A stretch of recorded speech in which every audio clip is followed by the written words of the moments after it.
and welcome to another Prose Bros podcast. This week, Eddie and I get our Nic Cage fix.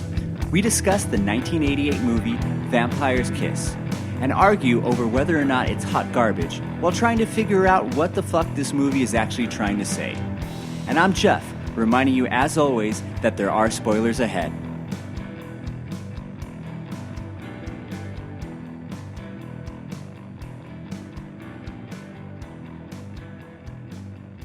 Hey, Eddie. Hey, Geoff. What are we talking about today? We're talking about the 1988 movie? No, is it 1988? I think so. Is it? Yeah, 1988. Movie Vampire's Kiss, starring Nicolas Cage. Oh. And Jennifer Biel. I like Jennifer Biel. And what's her name? Maria Conchita Alonso? Yeah, I've never heard of her after this. Dude, she was in... Was she in... She was in some Arnold Schwarzenegger movie, right? Oh, Was she in Running Man? Yeah, she was in Running Man. Yeah. Dude, okay. Running Man, then a Nicolas Cage movie? She blew the fuck up, dude. She was killing it. Yeah. And then she completely fell off the face of the planet. Yeah, this movie was... I remember liking this movie. This movie was awful. When you first saw it? Or? No, I just recently seeing it. I remember seeing it in when I was like, I don't know, 16 and enjoying it a lot more than I did this time. Oh. See, I love this movie. You do? Yeah. Oh, right on. Why? Well, I'm sure we'll get to that in the course of the podcast. All right, cool. All right, well, I want to talk about some of the reasons I hate it. Well, let's talk about what is the movie about, Eddie? Okay. So there's this guy, and he has a bat in his apartment, and then he's out straight whoring. He finds a girl who's dumb enough to sleep with him. He has a horrible accent, and it's like, "Would you like to come to my apartment?" And then there's a bat, and then he starts going insane. And then he drinks his own pee, sleeps under a sofa, and is just a misogynist for the rest of the movie. Yeah, it's basically that guy who has a one-night stand, gets bit by this girl, and assumes he's turning into a vampire. Yeah, and he's a whore. Is he? He is. He is a whore. I think so. Well, he's not a good person. He's a horrible person. Yeah. That's why his name's Peter Lowe, like Willie Loman or something. Yeah, I was thinking about that allegorically as well. I was more thinking about his name, Peter Lowe, being... He's a very manic character. You know? Yeah. He starts out Bipolar, excited, and then he gets super depressed once he realizes... Or I don't even know if he realizes the things he's doing are wrong. You think that that's the character, or Nicolas Cage's acting is very bipolar? Both. Because that scene, one of the scenes when he follows Alva into the restroom, he's chasing her, he's after her, and all of a sudden, like, he's like, the lights are too bright, and you can tell, like, he feels bad. Like, the character feels bad. It's the acting, but I think that was written in there. Yeah, I would agree with that. Do you think that this movie would have been loved by you, or would we even be talking about it if it wasn't for Nicolas Cage? No. His acting choices versus everyone else's, he might be in a different movie than everybody else. Everyone else is playing it so straight, and his acting choices are amazing. This is definitely the beginning of crazy Nicolas Cage. This is the beginning of, oh no, my eyes, the bees, my eyes. Nic Cage actually said out of, I think this was several years ago, but out of all of his performances, this is one of his favorite performances. And he didn't want to take this role because people were pressuring him into doing something more prestigious, and he pulled out of this. And they were going to put Judd Nelson into it. Oh wow, that would have been a boring movie. Way different. So I don't know if they did or not, but he came back, and this is what we got. Wow. And Jennifer Biel, like, she was hot at that time. She had just done Flashdance. Like, she was gorgeous, young, her whole life in front of her, and then you think this was a bad choice? I don't know. Maybe at the time, yes. Oh my goodness! This movie made $725,000 in box office. It's pretty. How much was it did they put in to make? Doesn't say, and that's not good. When they refuse to tell you how much they chose to spend on it, but they'll tell you how much it made, usually means we really fucked up. I'm thinking it didn't cost that much to make. I would like to disagree with you that it definitely costs more than $1 million. I would say that. Probably, more than likely. But they don't have really special effects. There's no CG, there's nothing like that. When Nicolas Cage eats a cockroach, he eats a fucking cockroach. Oh my god! That scene. When I saw that, I was like, "Holy shit!" Props to him. I respect him a lot more and a lot less because of this movie. Really less than watching. You're right. It's better than Go or like I don't know, Face Off. There's like a piece of my heart that loves Face Off because I saw it when I was like the perfect age. Okay, so we're already talking about Nic Cage movies. Where does this rate within the other movies? As far as craziness or likability, or when you see other Nicolas Cage movies, you go, "Did he go all Vampire's Kiss?" Like, that's got to be it. This has got to be the top. Yeah, I would say this and Face Off are Anytime up there. there's a meme about him, it's either they always use that picture of him being a vampire and like having his eyes like super wide open. This movie is very memeable. Yeah.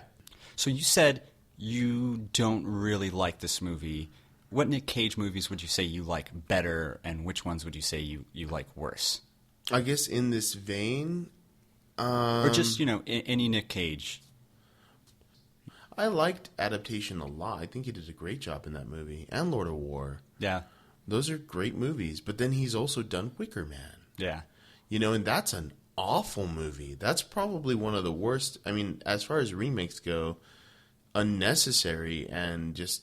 Oh, and that one he just did, Left Behind, which is like... the novel or whatever, where everybody that's godly disappears one day. But it doesn't follow the novel at all. It just decides it's making like a Nicolas Cage movie. He's on an airplane and all of a sudden everybody disappears. He also had one, I forgot the name of it. I passed it on Netflix. I think I tried to watch it and turn it off, where him and Hayden Christensen are playing like medieval knights or something like that. Oh, yeah. Yeah, and he has long hair. Yeah. Oh my god, I forgot. That's the same guy that directs a bunch of these.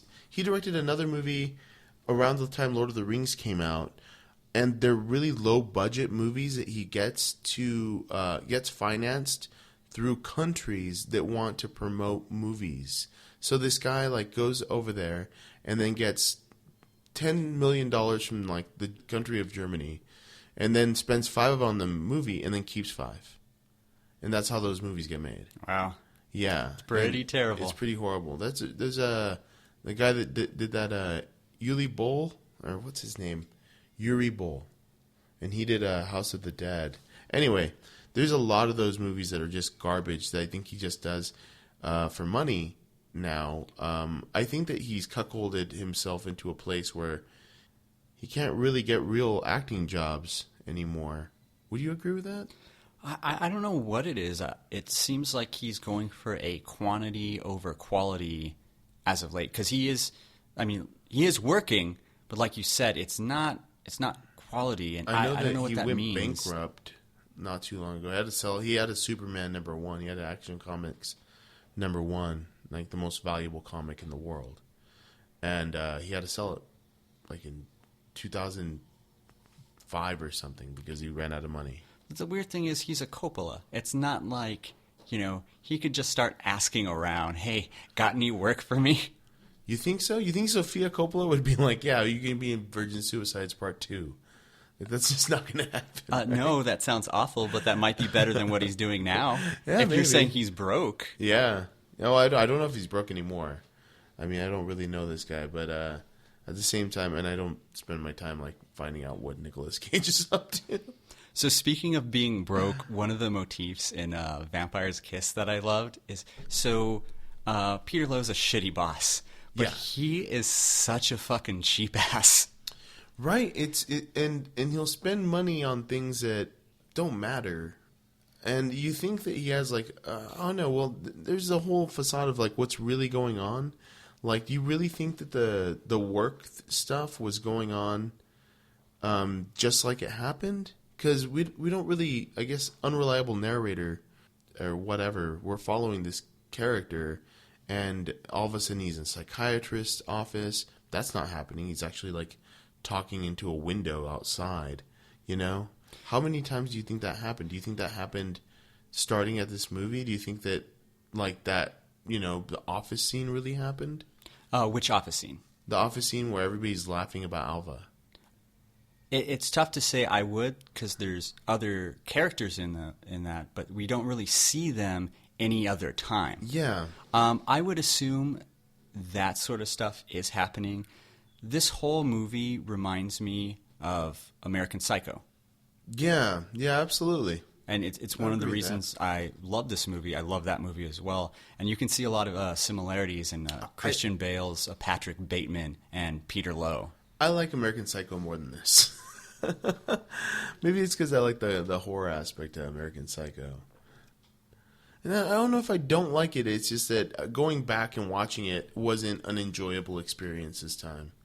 It was enjoyable in the sense that I like the 80s feel of it. I think part of the reason, well, most of the reason I enjoy this is because of Nicolas Cage's acting and his choices. And the fact that the tone doesn't seem to match, or he's doing something a little bit different. Another actor, we talked about Judd Nelson, say he gets the role, he plays it straight. Was Nicolas Cage's choices based on any sort of the director's choice, or was that just all him? I think, that might just be his choices. Yeah, well, I mean, as far as Nicolas Cage's acting, that's the only thing I like about this movie. I guess without Nicolas Cage, I don't think this would have been a good movie, and because of that, I think that makes it not a good movie.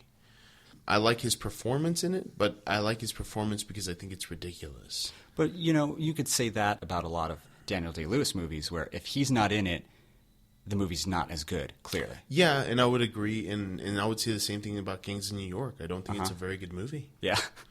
So I'm not saying anything I wouldn't say about other movies that have the same thing. Like Gangs of New York was a bad movie, but Daniel Day-Lewis was incredible in it. I guess I'm just asking the fact that it's because of one person in the movie, that makes you like it less?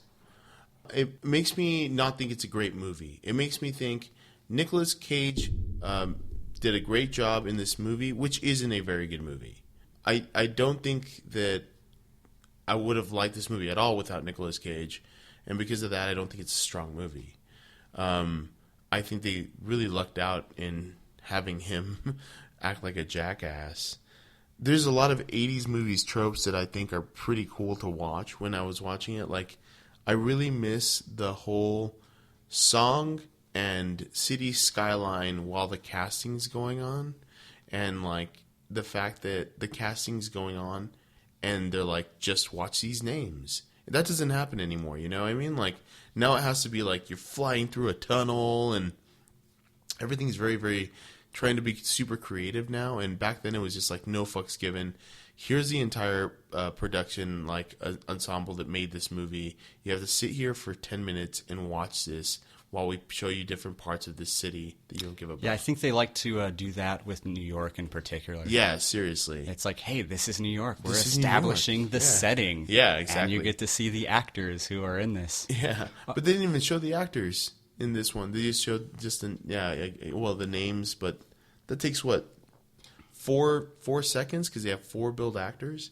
They have Peter Lowe, Alva, Rachel, Dr. Glasser, Jackie, and everybody else doesn't have a name in this movie.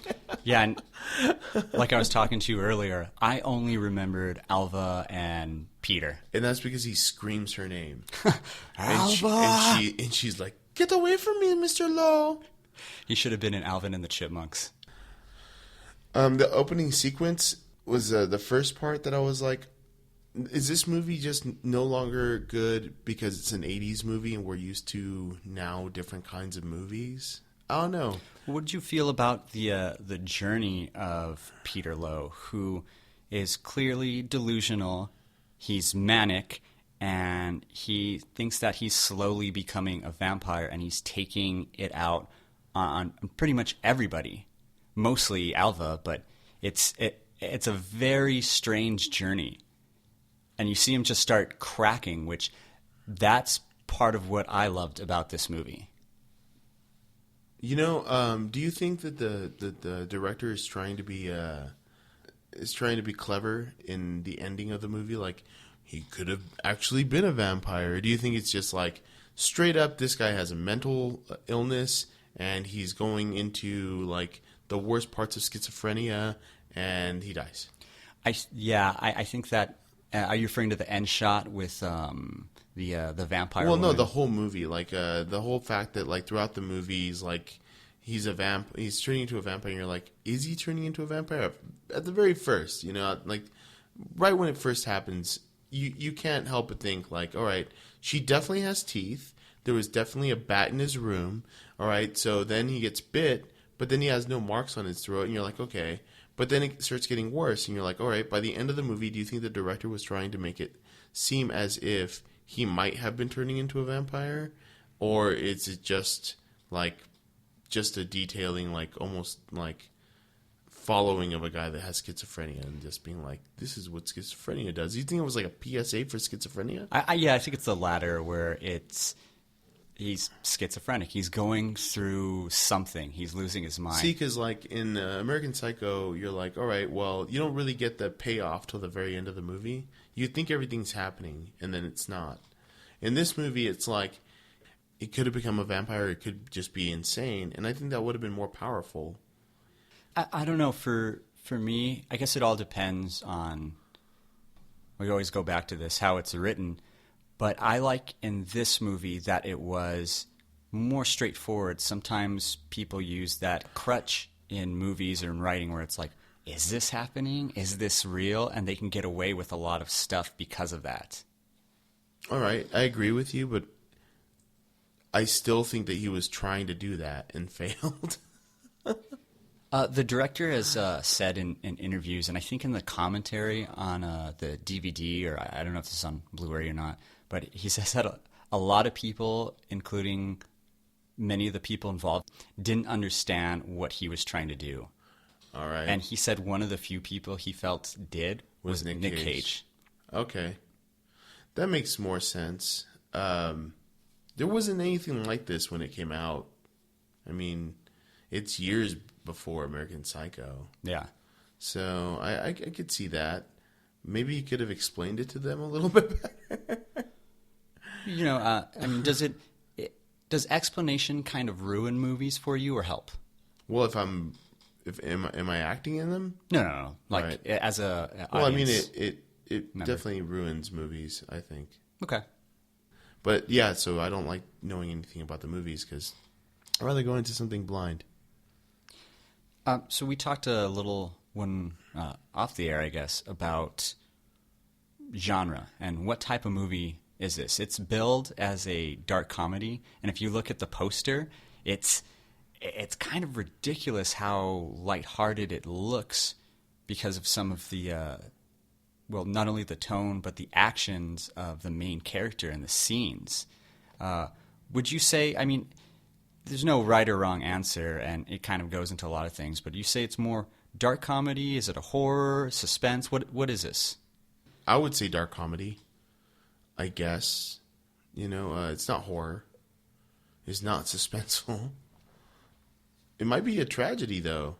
It might be a tragedy. Yeah, well, I mean, depends on how you define what we're talking about here. Peter Lowe is such an asshole, though. He's a cheap ass, a horrible boss. He makes his assistant feel bad for spending $50 to go into what part of city she lives in. To take a taxi to her house. Yeah, and back. He is such an asshole. It's not a tragedy because at the end, I'm like, good. You were an awful person to Alva, which I don't know if this is a cultural thing or just a mom thing or what, but her mom was awful to her when she's like, I don't want to go to her work. My boss is like, he's an asshole. And she's all, everybody hates their boss. You have to go. You remember that bedroom scene? Yeah, I remember that. I guess Alva should have explained, no, he chased me into the women's bathroom and I feel threatened. Well, I think that the whole thing is once she tells that to another person of authority and he does nothing, she feels helpless. But at the same time, just quit your job, girl. Just fucking quit that job. It can't be any better than working at McDonald's. You know? Or any worse. Sorry. Any worse than working at McDonald's. Can't be any better than that either. The Vampire's Kiss 2. He comes back as an actual vampire who works the late shift at McDonald's, which Alva is hired at. That would actually be true because there's no publishing companies anymore. And another thing was, why were the publishers so rich? And was he rich? I mean, that was a really nice apartment. It's a brownstone apartment. Like, that would cost you a pretty penny nowadays. But I don't know about that in the 80s. Was he super loaded? I don't know. That might explain why he's flipping out about money. His suit looks expensive. I don't know if it was or not. He's going to a psychiatrist that's... Well, he's not. Well, he might not. Definitely that last scene he wasn't. Okay. That one's definitely up for interpretation because there's no other characters around, so we don't know if he is or not. If I had like an actual viable way to explain this, it'd be that he's losing his shit and he is like trying to become a better person, but then feels like there's some forces outside of himself that's making him turn into this horrible person. This is the vampire thing. And he's like slowly losing his mind, but trying to become better and trying to like find the perfect life. He starts talking to that fake girl that the fake psychiatrist like introduces him to, and then like he starts exploding on her, and I think at the end he realizes like, oh, I'm a horrible fucking person. And when that guy comes in, he's like, just kill me, kind of thing. I like that idea. That's a great idea. Peter Lowe putting the fact that he's an awful person on these outside forces that he can't control. And then maybe the end is, like, this is what I am, this is who I am. Whether or not he's a vampire or just a horrible person, I can't go on living. This needs to end. Yeah, that's kind of how I felt about it. Because I think that there are moments where he, like, wakes up and it's like, I don't want to be bad to Alva, and I kind of believe him. But then he's just even worse to her. Do you think this movie was incredibly racist? Not incredibly. I do. Okay. All the white men are like, ha ha ha ha ha. And then when you chased her down the office, that was hysterical. Why? I thought that was more sexist than racist. You think that was sexist? I think that was because she was a Mexican. He's not doing that to anybody else in the office. He's the only Mexican there. Yeah. I'm not sure. I just thought... And then when he's explaining why she's going to be the lowest one, and he's like, you're the lowest on the ranks. You're the absolute lowest. And if there was somebody lower, I'd still go to you. I found him to be like just going after because she's Mexican. It could be. I just thought he was one of those bosses, one of those type of people that need a scapegoat, and he chose her for whatever reason. It could be sexist, it could be racist, it could be both, but he found his target. Definitely the fact that she was weak and she really couldn't stand up for herself, that played into the fact that he kept going to her. Which is funny considering that she had a gun. I mean, mind you, it was empty, but she still had a gun. It's like the only character that had a gun. She had all the power in the world in there. Yeah, and that goes to show, like, I'm not trying to call her like, oh, it's all her fault, but that plays into Peter Lowe thinking not only that he's a vampire, invincible, but picking on her more and more because she's unable to do something. When she has the opportunity to stand up for herself, she can't really go through with it. There'd be no way this movie could happen today because as soon as any of this shit would happen, it'd be like, all right, I can go talk to the HR department and you're all fired. Like, that's what would happen almost immediately, in my opinion, today with one of these companies. Yeah, I don't think they could do this at all. And there's several scenes that I read about because I was curious. First time I saw it, I was like, that's a fucking actual cockroach. So I looked it up. He does that twice. They do 2 different takes because the director didn't like the first one. Oh. Redid it, and he went with the first one after all. The second one that I was like, that's weird. Did Nicolas Cage actually catch a fucking pigeon? That's crazy. They drugged the pigeons. So he could catch them. And you're saying that this movie had no money behind it?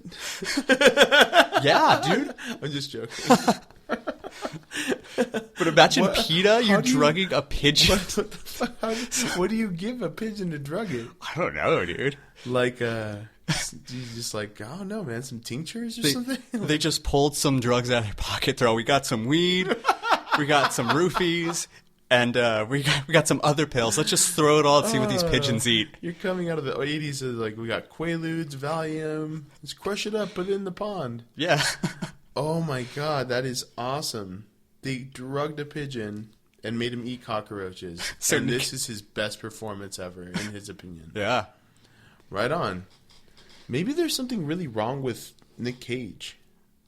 Just like as a person. Early on, when I was younger, I thought his performances, even as a fucking child, like 13, like I was like, this guy's way too over the top. But I started to really appreciate that now, particularly when we see, we always talk about these comic book movies, and people are trying to portray it too even keel. They're trying to be too serious. Yeah, I agree with that. I think that there's just a time and a place for this kind of acting, and this is definitely the place for it. And it's in a movie like this. I don't know. I can't think of any other performances that are this crazy, though, from him. This is definitely the top, in my opinion, of the crazy Nic Cage stuff. Yeah, I would say, it's tough, particularly with this theme. You get to see glimpses of his craziness in Weatherman, but it's a lot more straightforward. Like, he's losing his shit, but it's a drama and it's well done. Yeah. You get to see this in Face Off, but again, that's over-the-top action movie. There's a boat chase, a car chase, and I think a plane crash in that movie. You get all of that. Absolutely, man. So this movie's, if you want to watch it, it's on Amazon Prime for free. And I went on Amazon Prime and found a review that's scathing about this movie. The biggest thing that it's mad about is this movie is not a vampire movie. And it goes on to talk about how, like, vampire movies have to have this and this and this. I mean, looking at this movie from the box, he's wearing plastic teeth.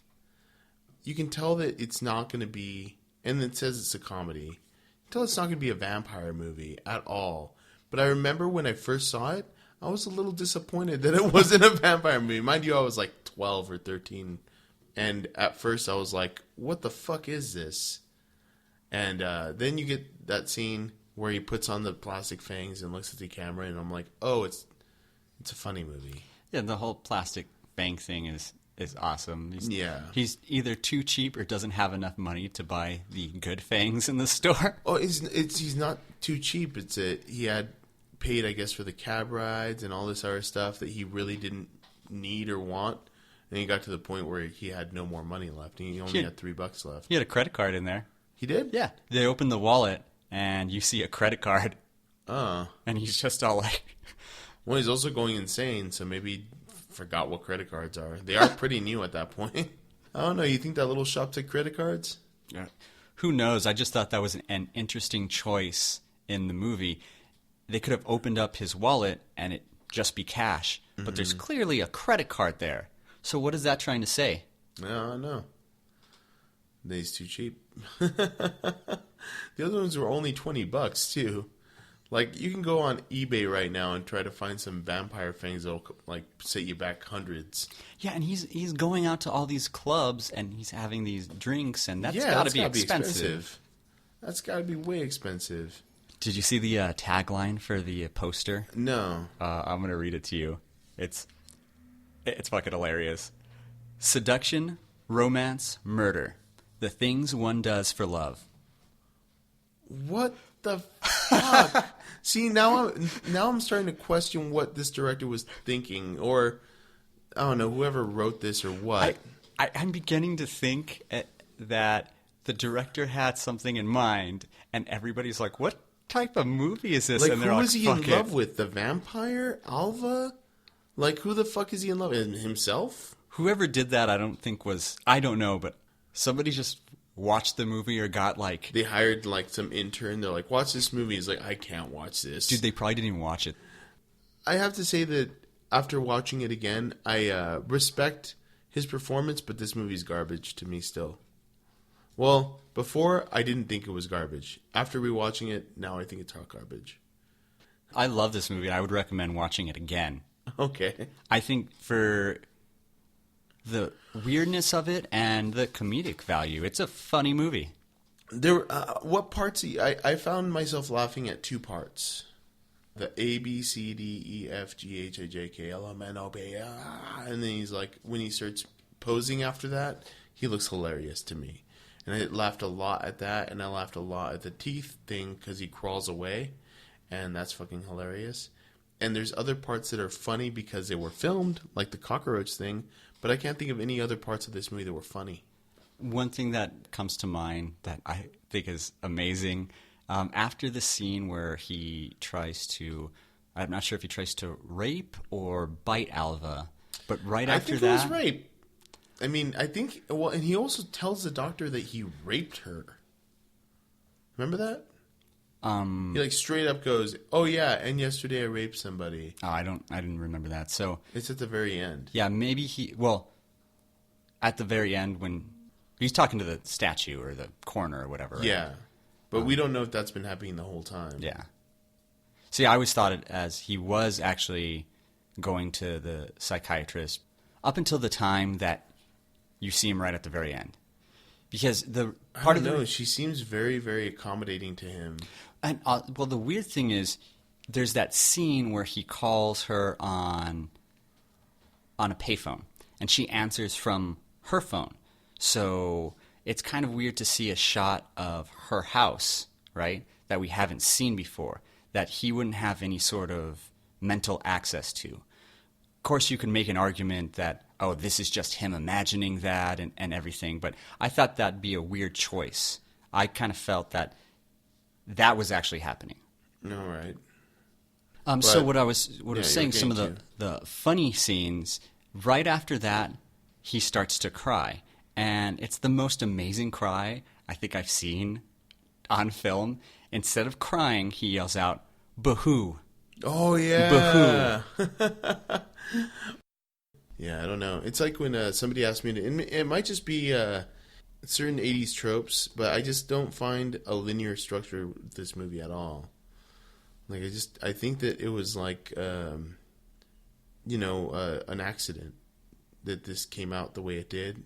I like the way it came out, but I don't think it could have happened with anybody else. And I think that Nic Cage is the only good part of it. The story's not there.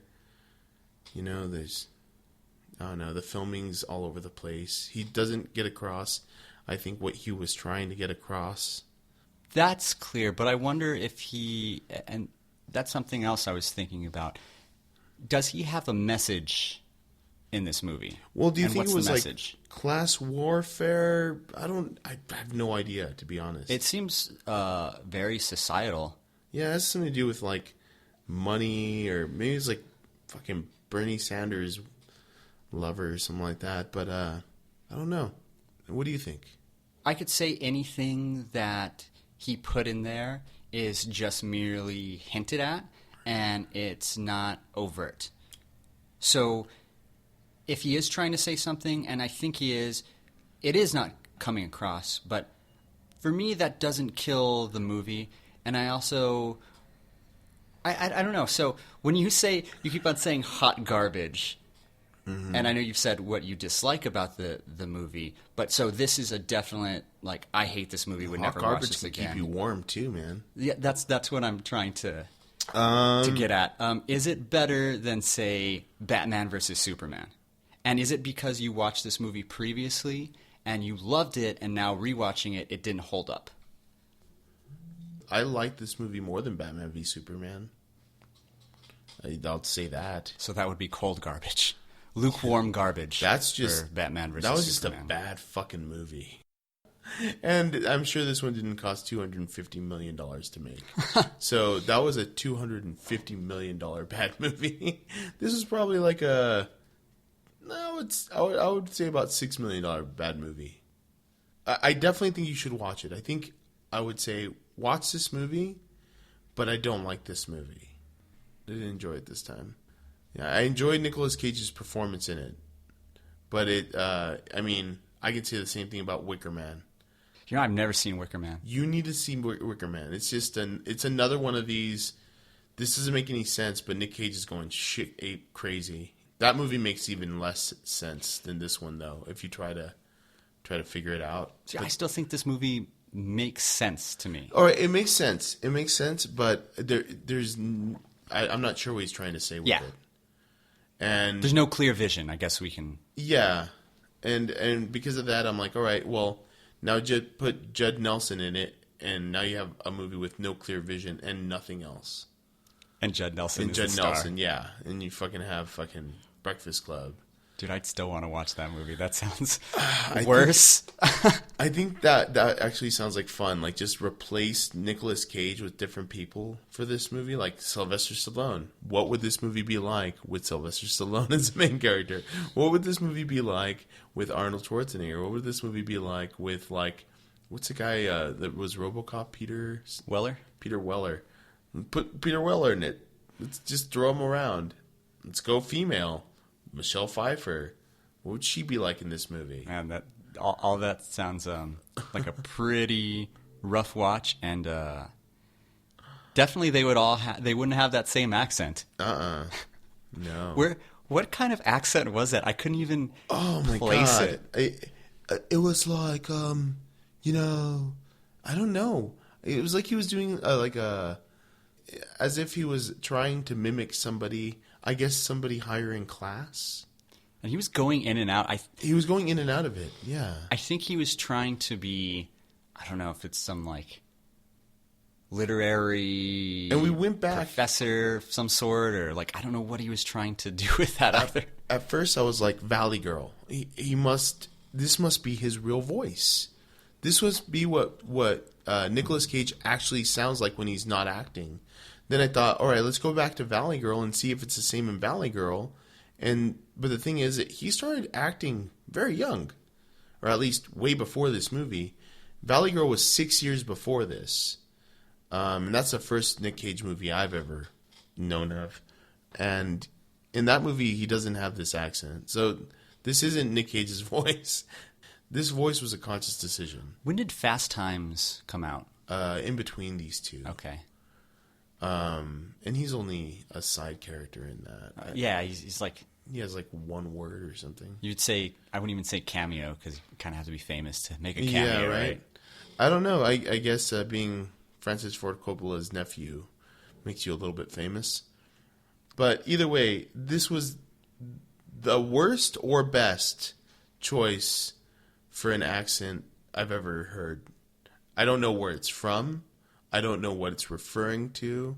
Maybe it's just like an impression of somebody else he knows. Can you try it again? I've tried to do it. I can't do it. I'll just...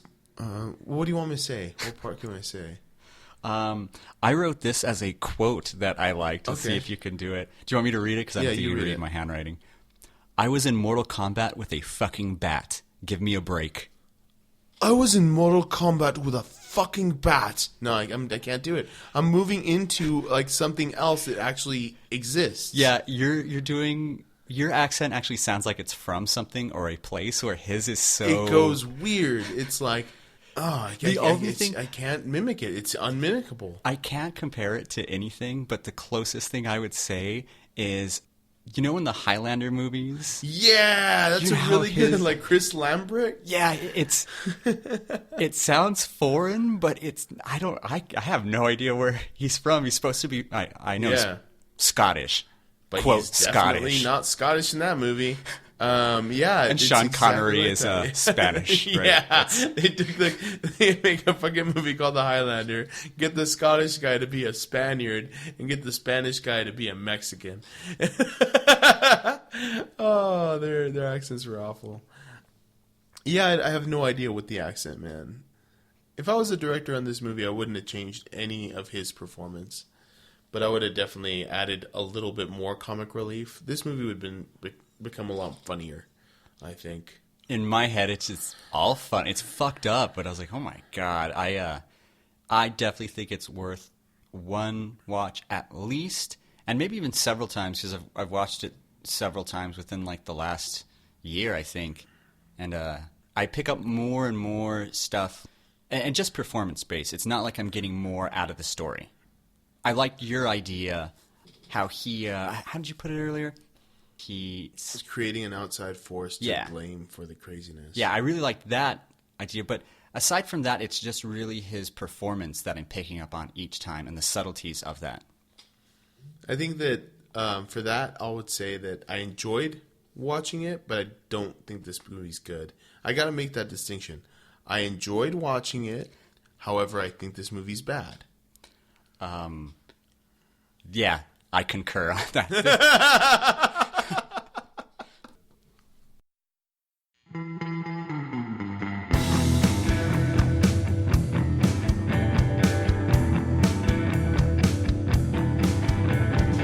Was Vampire's Kiss a good movie, or just hot garbage? Who knows, but I loved it. Just another friendly reminder here to keep reading Ready Player One by Ernest Cline for a future episode. And if you like listening to us, you can now find us by searching Prose Bros on the Podcast Addict app. Hope you liked the episode. Any questions, comments, or hate mail can be sent to offtopic915@gmail.com. I'm Geoff, speaking for Eddie Cruz. Until next time.